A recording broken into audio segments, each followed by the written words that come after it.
morning, everyone, and thank you for joining us today. My name is Michaela Vrazdova-Romeser, and I'm a senior associate at Scott Legal PC. Today, we are going to spend some time and talk about the E-2 investor visa. So a few housekeeping items before we get started. So some of you may know that the firm Scott Legal was founded on an E-2 visa several years ago. Our founder, Ian Scott, is in the US on an E-2 visa and has been in the US on several different visas, including the F1 visa, TN visa, B visa, and H-1B visa. And as such, we know what you are going through. The firm is a full-service immigration law firm, and we offer immigration services in a number of different areas, including the E-2, E-1, TN, L1 visas, family immigration, national interest waivers, EB-5 green cards, and extraordinary ability visas, and more. Regarding the E-2 visas, so we have processed hundreds of E-2 visas, and we typically process E-2 visas that are higher risk, meaning where the investment amount is on the lower side. We have processed at consulates around the world, but our primary two consulates are the US consulate in Toronto and the US consulate in London. We'll continue to have this webinar series, and we'll do at least 2 webinars a week on different immigration topics. At the end of this webinar, we'll send you out some useful tools. So we'll send you the PowerPoint we'll be using during the presentation. We'll also send you a link where you can download guides and that go through the visa options in more detail. We'll also send you a link where you can sign up for additional webinars we'll have in the future. And we'll also send you a link where this webinar will be made available on our YouTube channel. And we also do encourage you to subscribe and hit the notification button on our YouTube channel, as we often post new immigration videos. And finally, we'll send you a link where you can set up a consultation with one of our experienced immigration attorneys. Regarding speakers today, so we are very lucky to have Kelly Weiner, who is a partner at Scott Legal PC and who has many, many years of experience processing E-2 visas and also other types of visas and green cards. As I said, my name is Michaela Vrazdova-Romeser, and I'm a senior associate at Scott Legal, and I also have a vast experience processing E-2 visas. Finally, for any questions you have, you can add them to the chat box or the Q&A box, and we will get to all questions at the end of the webinar. So without further delay, let us get started. So an E-2 visa is a non-immigrant visa that is a great option for entrepreneurs who want to come to the US and either start their own business or who want to purchase an existing business in the US. So what are the requirements for the E-2 visa? So first, you have to be a national of an E-2 visa treaty country. So not all countries in the world are E-2 visa treaty countries, but there are over 80 E-2 countries around the world. So some examples would be, for example, Mexico is an E-2 visa treaty country. Argentina would be another example.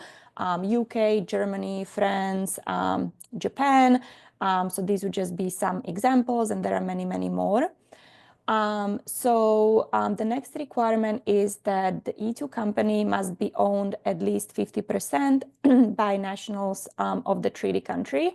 And this requirement has to be met at the time you apply for the E-2 visa, but also as long as you are in the US on the E-2 status, you have to keep meeting this requirement. So this basically means that you have to own you or together with other nationals of your treaty country have to own at least 50% in the E-2 company in the US.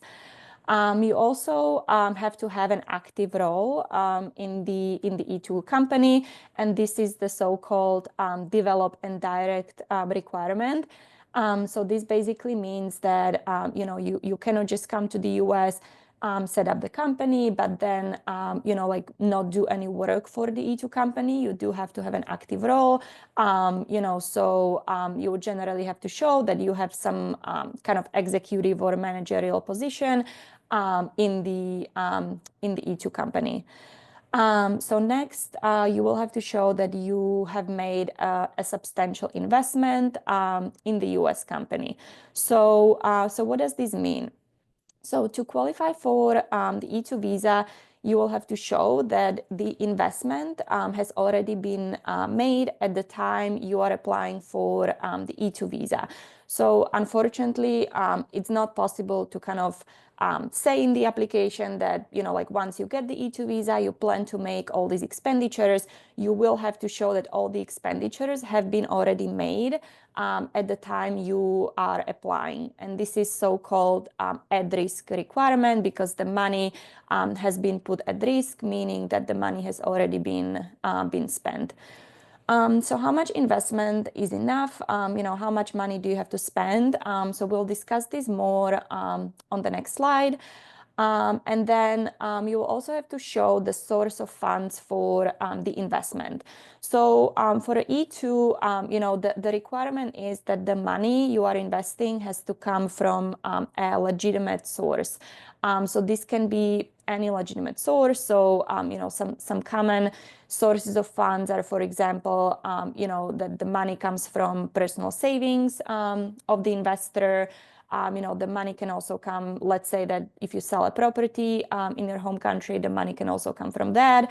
The money can also come from a gift or a loan. So anyone can gift you the money. It can be a family member, it can be a friend.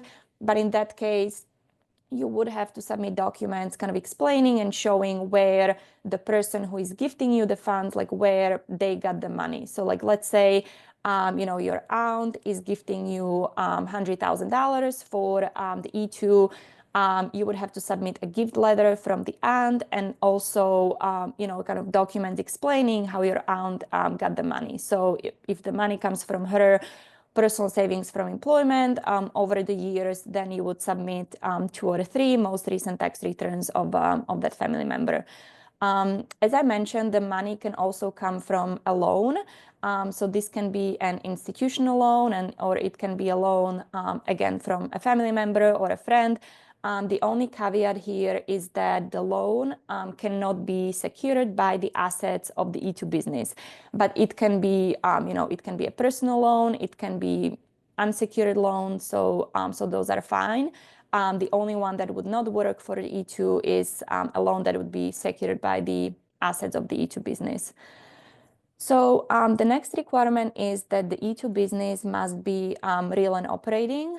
So here the government wants to see that the E2 company is either already collecting revenue at the time you apply, or is kind of ready to start operating and collecting revenue, like as soon as you enter the US on the E2 visa. So let's say that you purchase an already existing company and you want to kind of meet the real and operating requirement. You would be submitting things such as, the company's tax returns, the company's profit and loss statement, the company's bank statements showing incoming payments from clients. You could submit contracts with existing clients and things like that. If the company is not yet collecting revenue at the time you apply for an E2 visa, and this is very common for cases where the E2 investor is starting a new company in the US.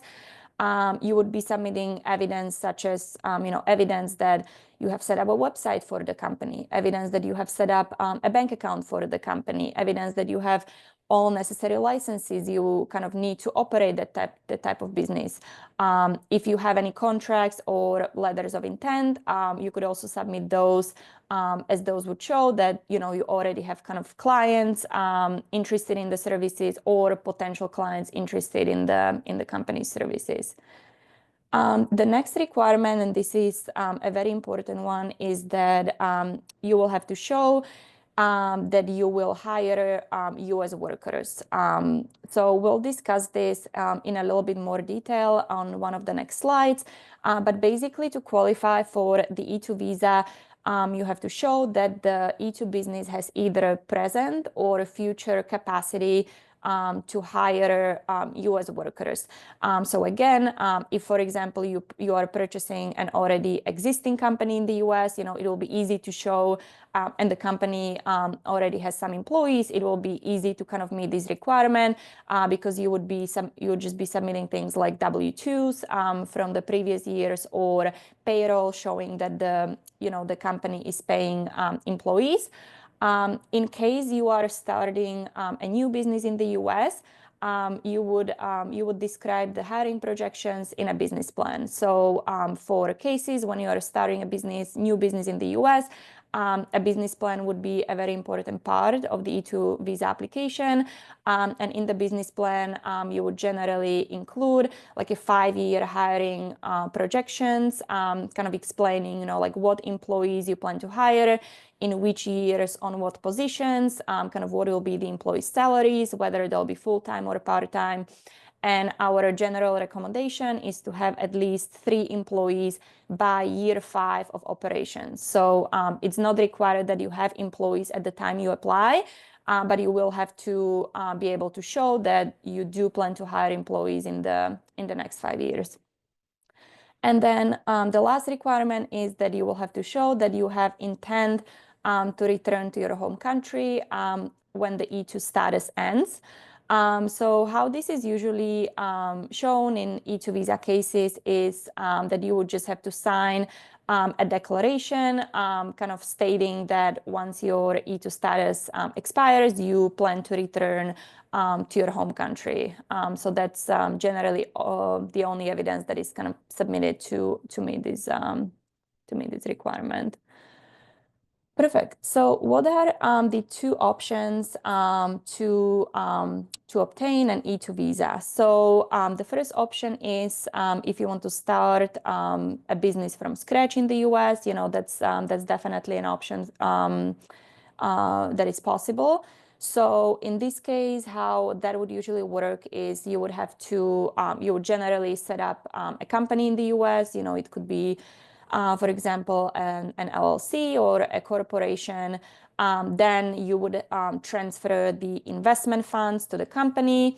Then you would make the E-2 investment in the US, and you would then be qualifying under that entity.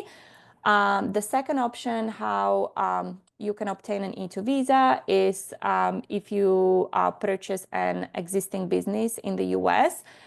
So this would be an option. For example, let's say that you find a restaurant in the US and you want to purchase it. That would definitely be an option. Franchises are also a really good option for an E-2. So if you would like to purchase a franchise, that could be an option as well. If you are purchasing a business in the US, there are kind of 2 ways how you can structure the transaction. So you could either kind of transfer the purchase price directly to the seller. So that would be one option. The second option would be that the purchase price would go through an escrow agent. So what does kind of the escrow arrangement mean and how would it work? So an escrow means basically that you would sign the purchase sale agreement, then you would also sign an escrow agreement, and instead of transferring the funds to the seller, you would transfer the funds to the escrow agent, and then the escrow agent would hold the funds. Now, for the E-2, kind of all contingencies to the purchase sale transaction have to be met, and the only contingency left can be the approval of the E-2 visa. So here, the escrow agreement would kind of specify all these terms, but how it would work in this context would be you would transfer the funds to the escrow agent, and then if the E-2 visa is approved, then the escrow agent would transfer the money to the seller. But if for any reason the E-2 visa is not approved, the escrow agent would return the funds back to you. So So the escrow could definitely be an option for the E-2. But as I said, like all the other contingencies would have to be met, and the only one outstanding would be the approval of the E-2 visa. So for how long is your E-2 visa valid? So this is going to depend on your country of nationality because nationals of different countries can be granted the E-2 visa for kind of different periods of time. And this is called a reciprocity period. So you would just have to check, like what's the reciprocity period for an E-2 visa for your particular country. There are many, many countries like on the list of the 80 E-2 visa countries where the nationals can be granted the E-2 visa for, let's say 4 or 5 years. But there are some countries where the nationals can only get the E-2 visa for a short period of time. So there are some countries where you can only get the E-2 visa for 1 year. And there are some countries where you can only get the visa for 3 months. But I would say that is unusual, and usually you should be able to get it for a longer period of time. Now, what does what does the reciprocity period mean, and what does kind of like the I-94 admission period mean? So there is a difference in these two. So let's say that you are a national of Canada. Nationals of Canada can get the E-2 visa issued for 5 years. So let's say you are a national of Canada, you had the E-2 visa interview, and your E-2 visa was issued for a period of 5 years. The period of 5 years means that you'll be able to kind of use the E-2 visa and travel internationally and enter the US on the E-2 visa, like for the period of 5 years. Now, every time you enter the US, you will only be admitted for a period of 2 years, and that's so-called I-94 admission period. So basically, every time you enter the US, you should check your online I-94, but it should be granted for a period of 2 years. What that means is that you will be allowed to stay in the US for the period of 2 years, but before the 2-year period is up, you would have to leave the US, and then you could re-enter on the E-2 visa again. Now, let's say that you are, for example, a national of Jordan. Nationals of Jordan can get the E-2 visa only issued for a period of 3 months. So in that case, it would mean that you could, enter the US for, like as long as the E-2 visa is valid, that would be the period of 3 months. But even in that case, if the E-2 visa is only issued for a period of 3 months, when you enter the US, you would still be granted the 2 years in E-2 status. So everyone gets the 2-year admission period. The thing that differs is kind of the reciprocity period, which is the period for which the E-2 visa is issued. And then sometimes, so the consular officer has kind of like the final say and kind of like have discretion to grant the E-2 visa for a shorter period of time. That is the reciprocity period. I would say it's not that common, but sometimes it may happen. So for example, if you're a national of Canada and you can get the E-2 visa issued for 5 years, the consular officer, like based on the interview, the consular officer could decide to issue it for a shorter period of time, like let's say, for example, 1 year or 2 years. And in that case, you would just have to renew the visa, like earlier. Sometimes it happens when the E-2 business is kind of like a new business, and the officer is just kind of unsure whether the business is going to be successful. But again, like it doesn't happen that often, but the officers have discretion to issue the visa for less than the reciprocity period. Okay. So how much investment is enough? How much do you have to invest in the US business? So there is no minimum kind of set amount in the regulations. Instead, kind of the regulations and the law says that you have to invest a substantial amount of money to be able to qualify for the E-2 visa. So what is substantial amount of money, and like how does the government make a determination whether something is substantial or not? So it is going to depend on a few things. So it's going to depend on the type of business you are starting. So for example, if you're starting a consulting company, the investment will be kind of lower than, for example, if you're starting, like a restaurant where you will have to purchase like a lot of equipment. So that's going to be one factor. The second factor is going to be kind of where you apply, which consulate you are applying, and the examiner. So some consulates, some consulates are used to seeing, like really high investment amounts. So, like if you kind of go to this consulate and the investment amount is under $100,000, the officers are just kind of unused to seeing this this type of low investment. So they may deny the application, but the application could be well approved at a different consulate. So that's going to play a role. And then it's also going to depend on the overall strength of your case. So, let's say that the investment amount is on the lower side. Let's say that the investment amount is around $80,000 or so, but you already hired an employee or more employees in the US. The business already started collecting revenue. You can present contracts from clients or letters of intent from clients. So all of those would be extremely helpful for the application. And even if the investment amount is on the lower side, the application could still be approved. Now, how the government kind of determines whether something is substantial or not, they used a so-called proportionality test.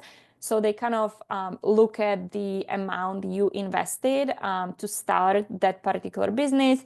And then they kind of look at, like what's the usual kind of investment necessary to start that type of business. And if those kind of align, then they would determine that, that it's substantial. Now, if you are purchasing a business in the US, how they would kind of make the determination would be they would look at the purchase price you paid, and then they would look at the fair market value of the business. And again, like if those align, then the investment would be considered substantial. If you are purchasing a business in the US, it's always kind of helpful to submit the fair market evaluation, just to kind of show that you paid fair market value for the business you are purchasing. So as we said already, franchises are definitely a good option for the E-2. So if you're interested in that, it could definitely work for E-2. So what are some common good and bad E-2 visa expenditures? So, basically any expenditures you make that are kind of like necessary to get the business up and running can be included in the investment. So, like it could be anything you paid for, to set up the business entity, to pay for marketing, to set up the website, anything you paid for, like licensing, any equipment, like furniture or computer equipment you purchased. If you are planning to, like sell certain products, it could be like any initial inventory you purchased. So basically anything that is kind of necessary to get the company up and running.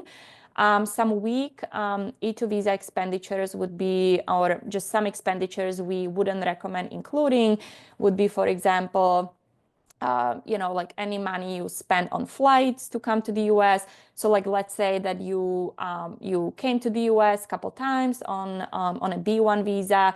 to kind of set up the entity and set up a bank account, make the investment and things like that, we wouldn't include like the money you paid for the flights, just because it's generally considered to be a very weak E-2 expenditure. Also, like we wouldn't include any money you paid for like hotels, Ubers, meals, or things like that while you were in the US, as again, those would generally be considered to be weak expenditures. Now, sometimes, or quite often we get asked if, like if you purchase a car in the US, can you include the car as part of the E-2 visa investment?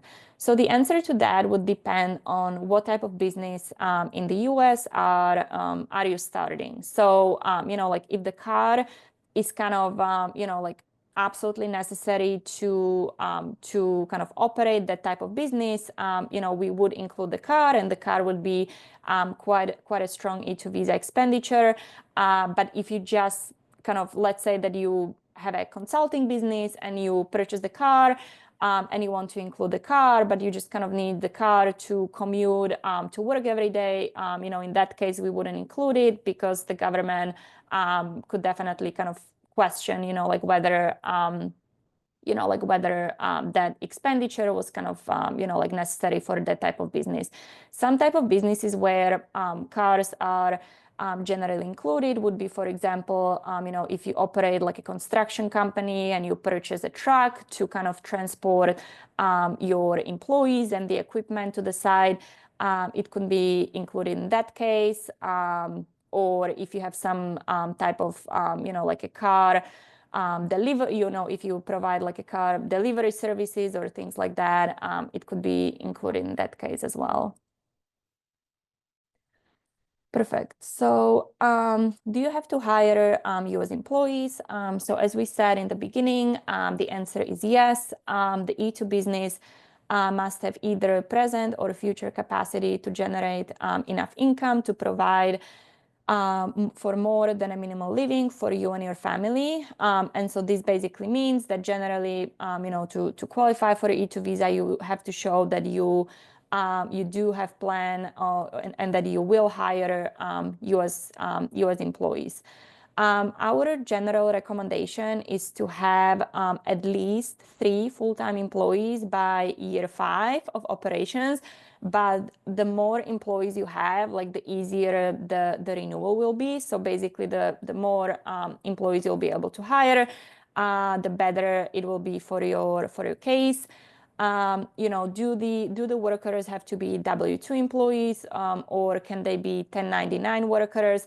So W-2 employees are better for the E-2. So we would generally recommend to have at least 3 full-time W-2 employees. If you have some contractors, that may be fine, and we would still include evidence that you have been paying contractors. But the general recommendation would be to have at least 3 W-2 employees.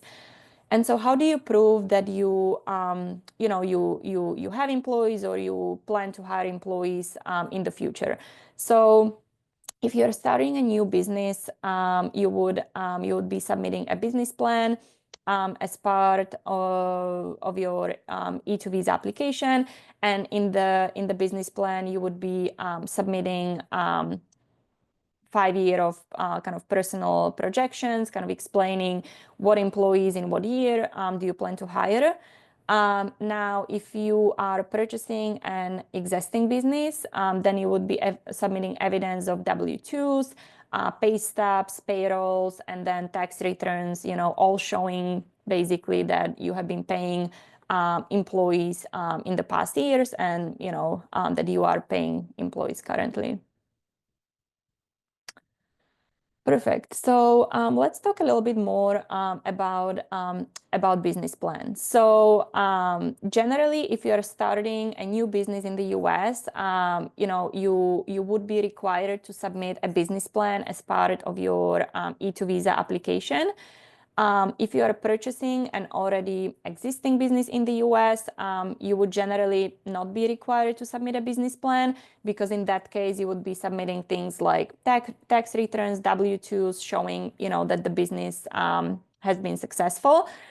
In some cases, when you are purchasing a business, and let's say that the revenues of that business have been decreasing in the past couple of years, or let's say that the business only has had like 1 or 2 employees in the past 3 years. In those cases, it may be helpful for an application to submit a business plan, to just kind of explain, like how do you plan to increase the revenues, and what additional employees, do you plan to hire in the next 5 years. But generally, if the business you are purchasing is kind of a successful business where the business has at least 3 or more employees and the revenues have been kind of increasing, then a business plan would not be required. So what sections should the business plan contain? So it should contain an executive summary. This is generally the first page of the business plan, and it's going to be really important because it's going to be the first page. And sometimes when the consular officers review the business plan, they just kind of, they read the first page in detail and kind of skim through the other pages. So you will want to make the executive summary kind of really strong and persuasive. So the executive summary should discuss, who you are, what do you do, and who do you sell to. So those should be kind of the main 3 sections in the summary. The business plan should also contain a market analysis and research of the particular market you'll be starting your business in. It should also have a marketing plan, kind of if it's a new business, explaining what will be your marketing strategy, like how do you plan to obtain clients or customers, so the consulate can see that, you have some strategy in place, and you do have strategy how you plan to obtain clients for your business. Then, as we already discussed, the personal plan is going to be a really important part of the business plan. So it should have at least 5 years of hiring projections, kind of specifying what employees do you plan to hire in what year. It should have the titles of the employees, some brief job description for each employee, and it should also specify the employee salaries. And finally, the business plan should also have a comprehensive financial plan. So this would generally be a profit and loss statement, balance sheet, and cash flow projections for the next 5 years. And then for the profit and loss statement, that would kind of specify how much, like how much revenue do you plan to earn each year. And for those, we would also recommend to submit like a revenue project, like a revenue assumptions, explaining, like how you came up with the revenue numbers. Perfect. And now I will turn it over to Kelly. Thank you, Michaela. All right. We're going to talk about some E-2 visa considerations that come up frequently. So one is, should I apply with U.S. Citizenship and Immigration Services or apply for the E-2 visa at a consulate abroad? So with a filing with USCIS, this is called a change of status. And this is only available if you're in the United States in a status that allows you to change status. So let's say you come on ESTA to investigate some, options for your E-2. A change of status is not an option for you on ESTA because ESTA doesn't allow for that. But let's say you came on a B1, to investigate E-2 options, and then for whatever reason you decide you want to stay, or maybe you're here on an H-1B and lose your job and decide you don't want to leave the U.S., you can then file a change of status. So the benefits of this is you don't have to leave the United States. You just file the paperwork with USCIS. Additionally, you can pay an additional fee to get an answer within 15 business days. The downside is that what you'll get is a 2-year approval that allows you to stay in the US, but once you depart the United States, it won't allow you to come back in. So let's say that you get a 2-year approval, and after 1 year, something happens, you have to travel and, go back to your home country, you won't be able to come back, and use the second year on your USCIS approval. Instead, you would have to submit a brand new E-2 application to the U.S. consulate abroad. They will adjudicate it as a brand new application, so they're not required to rely on the prior approval of USCIS. So very often, the consulate may be a better choice because people can actually get for many nationalities, a multi-year visa that allows them to travel internationally. Um, Another, reason to consider maybe a consular filing instead of USCIS is that there are kind of differing standards for the source and trail of funds. So the law is the same, but USCIS takes a very, very strict view of the source and trail of funds for the E-2. So, for example, if you are, sourcing your investment from personal savings, from employment, if you go to a consulate, generally you're going to show a few years of tax returns that cover the amount, and then proof of you transferring, a lump sum of money from your bank account to the United States to be used on E-2 expenses.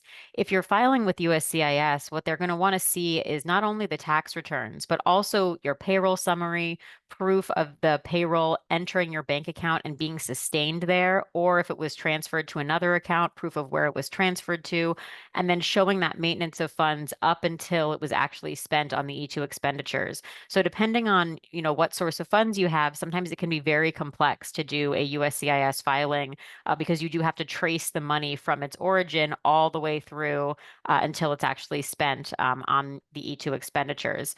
Whereas with a consulate, most consulates have page limits. And again, they take more of a holistic view of the source and trail of funds. So if you have a very complex source and trail of funds, a consulate may be better.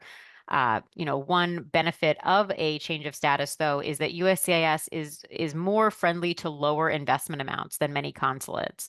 It does need to make sense in light of the type of business you're starting, but we have had some approvals, with USCIS for service-based companies with low cost of services. For maybe 30,000, 40,000. Whereas at a consulate, it's going to be very difficult to get an E-2 approved with an investment amount that low. So it is important to kind of discuss with your attorney, look at all the various factors before making a decision about, filing with USCIS or applying for the E-2 at a consulate. Um, Loans secured by company assets. So this comes up very often when someone's purchasing a business and doing some kind of seller financing, and this does not work well for the E-2. So, the issue here is if you're doing seller financing, that means there's a loan, that is secured by the assets of the E-2 business, so the funds won't be considered at risk. So, let's say you're, financing half of it with seller financing. That's not going to be a good setup for the E-2 because, that means fully half of the investment or the purchase price is not going to be considered, an investment that is at risk and irrevocably committed. Gift. So people will ask, can you have a gift? Yes, a gift is acceptable as a source of funds for the E-2. However, you also have to talk to the gift giver and make sure they are willing to provide their financial documentation. So if you're getting a gift, you're going to include a gift letter where the person outlines where they got the money, why they're gifting it to you, who they are, their relationship to you. And then they will also need to provide financial documents to support that. So a gift is not kind of a way to get around the documentation requirement for, the source of funds. So for example, let's say, your mother is gifting you money. She sold a house that she owns. You would need to see the purchase sale agreement for the house, proof of your mother receiving that money, and then proof of her transferring that money to you. For a small investment amount, some things you want to consider. One is that it's important to get every other part of your case as strong as possible when you have a small investment amount. And so letters of intent can be very helpful to show that the company, is not going to be marginal. There's actually a market for the services. There's people that are interested in hiring the company already, even before it's officially launched. So that can be very helpful for smaller investment amounts. Also, a CPA letter. You could have a CPA evaluate your business plan and also your investment schedule. It's most effective if the CPA is someone who works primarily in your industry or with maybe small and mid-sized businesses and can maybe write an opinion letter, indicating that this is a reasonable startup amount for this type of business. People also ask, can you get an E-2 visa for two investors? And yes, you can, but each investor has to own 50% of the business. So it would have to be a 50-50 structure for two investors. If the investors are the same nationality and 50-50 is not going to work for some reason, maybe it's going to be 70-30, something like that, you could consider doing one investor and one employee application. So substantive changes to the business after filing. Sometimes people will get the E-2 visa and they think, okay, I have this 5-year visa. I can just go ahead and work in the US. And that's not the case. The E-2 visa is granted to allow the investor to run the specific business that they outlined at the consulate. If there are any substantial changes to that business model, they need to be approved either by the consulate or USCIS in advance before you start with those substantial changes. Um, so, that might be, let's say that you are, running a wedding photography business and you want to stop that and open a restaurant. So if you want to do that, again, you have to submit a filing to USCIS or submit to the consulate before you can go ahead with that major change.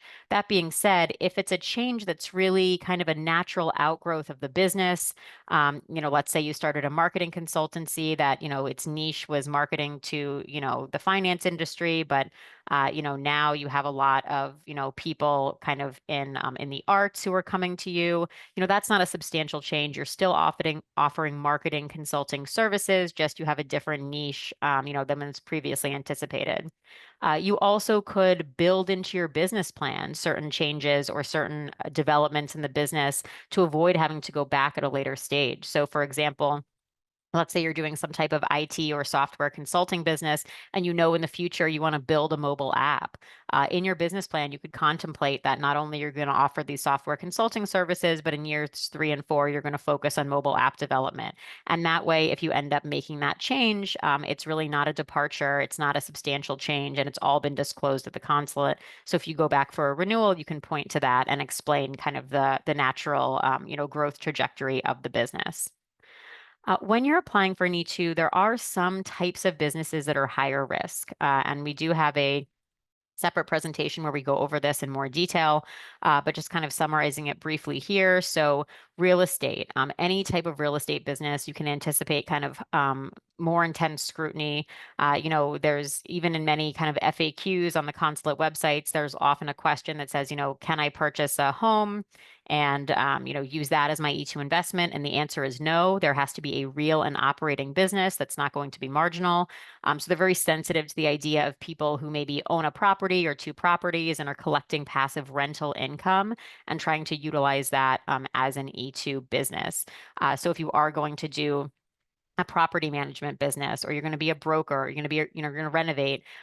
These things are all kind of potentially viable E-2 cases, but you would need to be doing, thoughtful about kind of how you're approaching these cases and making sure that the activity of the business is enough that, you can reasonably show this is a real and operating business. It's going to hire workers in the U.S. A lot of the same considerations for real estate, I know, apply to equity trading. So it's a very highly regulated field where you might need licenses. They're concerned that someone's just putting a stock portfolio into an LLC and, trading for friends and family. So again, you need to show that there's really going to be a viable business model that will, employ workers in the United States and bring in, revenue. Family business purchases. So this is definitely, a higher risk scenario. Usually if somebody is purchasing a business in the in the open market, the fair market value of the business will be considered, a substantial investment. If you're purchasing from a family member, you want to take that extra step to show we've gotten an objective valuation, either by, an outside company or maybe a CPA who's looked at the financials and can say, yes, this is a reasonable price, for this business based on, the financials of that company. All right, let's talk about some common reasons for E-2 denials. So one would be low investment amount. There are some investments that are just too low. Uh,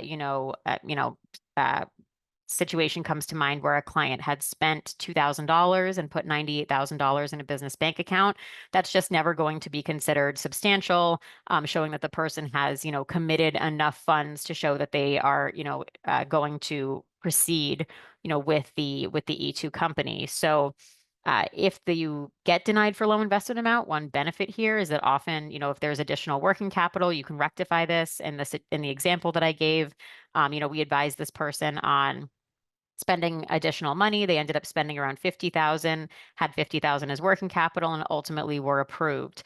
So while a denial is never good, if you are in a situation where you're denied and you feel you really do have the funds to spend a little bit more, to get the business up and running, doing that and reapplying can be one strategy to move forward. Another reason might be the nature of the business. So we just talked on the last slide about the fact that there are certain businesses that are just viewed with more scrutiny. So again, if you're going in with a real estate business, if you're doing something like house flipping, you always want to be prepared, with kind of additional documentation to address any concerns the officer may have. Filing location, venue. So, different consulates kind of have different viewpoints on what counts as substantial, on what is not marginal. So it is important to discuss with your attorney and see, what is kind of happening in the consulate at that time. There's different trends throughout the years because consular officers will rotate between, different posts. And when they do, sometimes there's a shakeup in how they adjudicate cases. So always important to kind of think about what are the current trends at the consulates. There's some consulates that see mostly multinational companies that are sending maybe dozens or hundreds of E-2 employees. Those types of posts may not be as friendly to the small investor who's investing $70,000, in a single owned LLC. So you do want to kind of see what your options are there. Another reason might be, these are kind of marginality concerns. So either the client maybe has a business in their home country that doesn't have employees. Maybe they've run that business for a lot of years as a solo consultant. The officer may say, okay, you have a business plan, but you've done a similar company for 10 years and you haven't hired anyone. Why should we believe you? So in those types of cases, it's very beneficial to kind of hire before you submit your application to address that concern.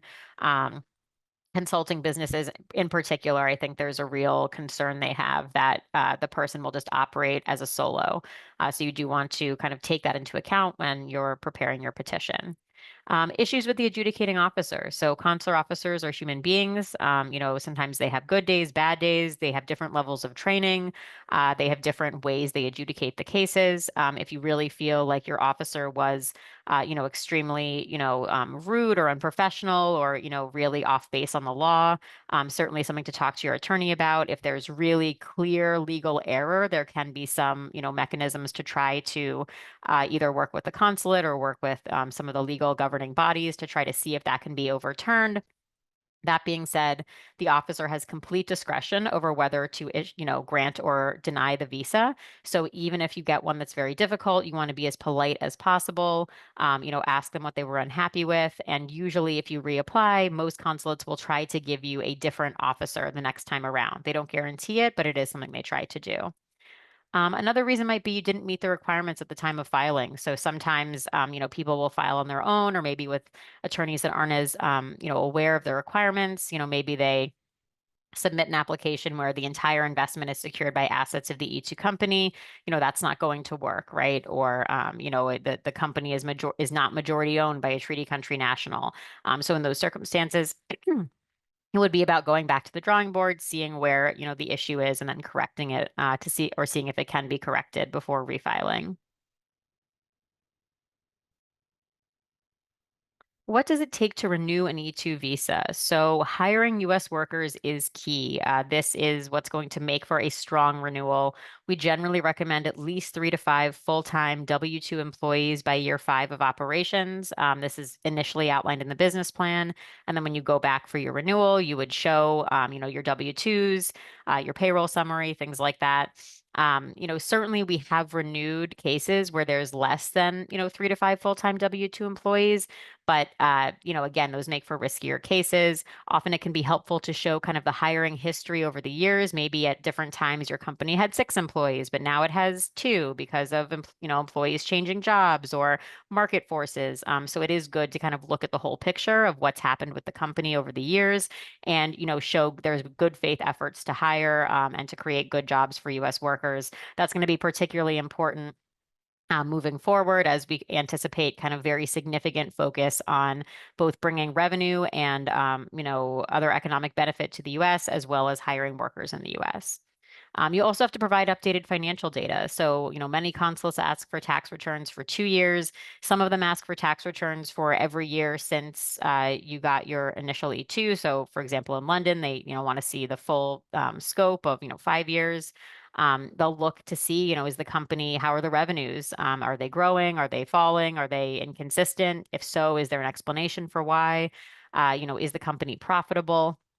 Has the company been able to pay employees and independent contractors and pay its expenses? If the company isn't doing well, or, this happened a lot kind of for companies that were having to renew, right in the COVID era. You could include a business plan that shows kind of how the company is pivoting, how the company is getting back on track. If it did have to let its employees go, how it's going to, kind of work with that. And so that business plan can help bolster kind of how the company, will succeed in the future, and help a company that maybe hasn't hired or where the financials have not been as, as good as they had hoped. Another thing they'll look at is, does the company still meet the E-2 requirements? So have there been changes to the ownership? If the investors' ownership has dropped below 50%, this could be a major issue. If the company is no longer majority owned by treaty country nationals, this can be a major issue. Other things, changes to the type of business. So we talked in a prior slide about the fact that any substantial changes have to be approved before, you can go ahead with that. So this is where they're going to look. What is the business doing? Which types of clients is it servicing? Is the business still in the same industry? Have there been substantial changes? And if so, were those approved or were those contemplated in the initial business plan? Let's talk about some developments and adjudication trends and considerations. So E-2 visas have very high approval rates, 80 to 90% is posted by the US government. This does kind of vary between consulates, so, it is something to consider, when you figure out where you're specifically applying. We do think there will be a trend towards wanting more investment purchases in the US. There is nothing in the law that requires that you make your investment in the United States or with US vendors. For example, if you're selling inventory that you import from abroad, you can certainly still include the expense for inventory. That being said, if you do have an option between using a US vendor or a vendor outside the US, it's more favorable for your case to use the US vendor, and we anticipate that this will kind of continue to be a focus at the consulates. Government, may also want higher investment amounts. So certainly this has kind of always been the case that higher investment amounts will make for a stronger case. And, we think that will kind of continue. So to the extent that you're able to, make your investment amount higher, that is always going to be, kind of a positive thing for your case, as long as the investment is being spent on things that are, clearly relevant to the setup of the US company. Hiring U.S. citizens. So the Buy American, Hire American executive order, from the prior the administration previously, really focused on this, kind of, and we think that this will continue to be a focus. Have you hired workers in the U.S.? Are they U.S. citizens? Are they green card holders? They will consider that, and it is something that's disclosed on the forms, the status of any workers that you hire. You also want to focus on employees rather than contractors. Very common question we get is, can I just hire independent contractors? That's people will say that's what's standard in my industry. So there are times when that's okay. Like let's say if you're in a circumstance where you have a few W-2 employees, but you're paying hundreds of thousands of dollars or millions of dollars to subcontractors. This often comes up in the construction industry. That's okay. You can probably make an argument if you're doing it at that scale, you can probably make an argument you're still having, a substantial, economic impact. That being said, for the vast majority of cases, employees are going to be much stronger than independent contractors. And particularly if you're not in an industry where there's a strong argument that independent contractors are the norm, you really want to focus on hiring employees. This is what's going to be strongest for your case. Administrative processing. So there's kind of two types of administrative processing. One resolved more quickly and one that takes quite a long time. So one, administrative processing option is if you go to the consulate and maybe they ask you for some additional information you don't have. Maybe they want a resume. Maybe they want some proof of, your student visa or proof of a change of status to show you never fell out of status in the U.S. In that instance, they're going to give you a form called a 221G and indicate what documentation they want from you. So in that case, you can submit the documents, and usually those types of administrative processing requests can be wrapped up within a few weeks, maybe a month, maybe two. Or less, and that's because the consulate just needs to review the information before they can make a final decision. The other, administrative processing option can happen when, for reasons kind of unknown to the application is flagged by some agency.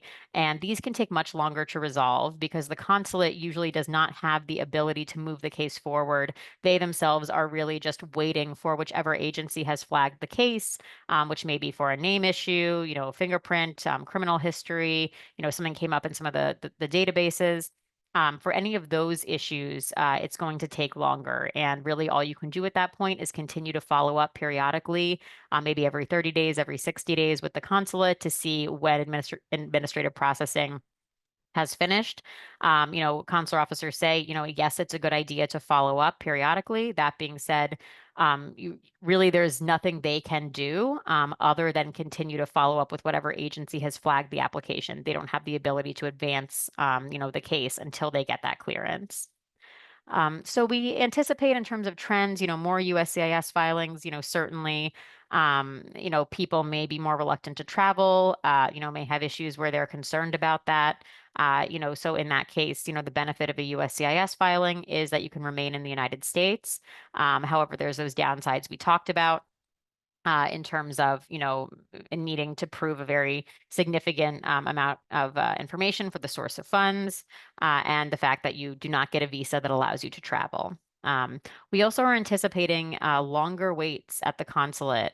Certainly kind of, the things that are happening in the federal government. We anticipate that there will be perhaps some staffing issues, perhaps not as much of a focus, on staffing for visa services, as well as executive orders that have asked for kind of maximum vetting of all foreign nationals. Generally, if there's going to be more vetting, that's going to take more time, and that means there's less time for consular officers to do appointments. And so this is something to kind of consider when you are deciding whether to move forward, is kind of what are the timelines, and expecting usually a wait of several months at a consulate. I'd say that's even at consulates that are reviewing cases rather quickly, the wait is still measured in months, not days. All right, so we've reached the end. Let's see if we have any questions. It looks like a couple questions have come in. So one, I have E-2 status and it's expiring in this June because my business was a startup. It didn't fulfill the requirement of hiring 2 full-time employees. Can I purchase a franchise and extend my status? Or if I purchase a franchise, it would be a new application. So, so one is there's no requirement of hiring at least 2 full-time employees. That's not kind of a legal requirement. Because this is so specific, my suggestion would be setting up a consultation to kind of walk through the specifics of your case. That being said, if you do purchase another type of business and want to run a different type of business, yes, it's essentially a new application, that you're filing. Right. If the E-2 is approved on a business plan for a startup company, but you later decide to purchase a franchise in the same industry, would a change of filing be required? This is, I'd say, this is kind of very, very specific. This would require a consultation to discuss. I think that, like, if you're running a cleaning company, but now you're purchasing a franchise, there may be arguments either way, but it's really going to depend kind of on the specifics of your case. May I know what questions will be asked during the E-2 interview with the consulate? Michaela, would you like to handle this one? Yeah, I think we have a blog post that lists some sample questions. You can you can try to Google that, or if you email us, we'll be happy to send you the link. And if you would like to set up a consult, we can also do like a mock interview or go over additional questions. Yeah, and I think a lot of the times the questions are going to be focused on, obviously the business. What does it do? What's your background? How much did you invest? Kind of, general things like that, and then maybe specific things based on your case. For an E-2 visa applicant currently residing outside the U.S., how can they open a U.S. business bank account?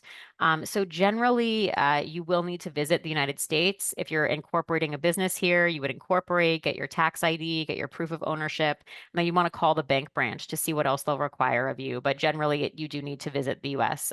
Physically to open the business bank account. Um, Someone's asking if you engage a registered agent to assist with opening the bank account. You know, so again, like from a workaround perspective, like most banks are going to require you physically come. So you would come on ESTA or as a business visitor. If that's not going to be possible, other things you could consider are, having maybe if you have any friends or family in the US who own some percentage of the company, they may be able to open the account for you, but they would need to be usually an owner for that. Um, can E-2 visa applicants use fintech platforms such as Payoneer, PayPal, or similar services? Yes, we certainly have clients who have used those services. The funds do need to be spent. In rare cases when we've had clients who absolutely can't set up a bank account in the U.S., sometimes they'll set up a bank account abroad, and utilize that. It's not an ideal workaround, but there can potentially be options. They just kind of may damage kind of the strength of the case. Is it possible to obtain an E-2 visa if the investment capital comes from external investors rather than personal funds, meaning their money is at risk, not mine? Um, this depends kind of on what is the ownership structure, what is like, are you applying as an investor or as an employee? Generally, it needs to be your personal funds, but it does depend on what is the structure and what is the nationality of the investors. Again, kind of a more complicated situation that would, be best answered during a consult. This is the same question we've already answered. If someone is in process through the EB3 visa in progress, can you go to the US through an E2 visa? So the E2 visa is a non-immigrant visa that does not specifically allow for dual intent, but it has kind of a low bar. So if you have an EB3 and it's very backlogged for, if you're in a category where it's backlogged for several years, maybe you're fine because you could explain you don't have the intent to adjust status on this entry. But it is a significant risk factor and will kind of depend on where you are in the EB3 process, whether or not that's going to be possible. Does the international entrepreneur rule fall below an E2 visa? No, they're separate. The international entrepreneur rule is just a completely separate thing. It's a parole option for entrepreneurs, who are working on startups in very specific, fields, but it's not the same as an E2 visa. They're different. All right. So I think those were all the questions we had. So Michaela, thank you so much for sharing your expertise. Thank you everyone for your great questions, and I hope you have a wonderful day. Thank you. Thank you.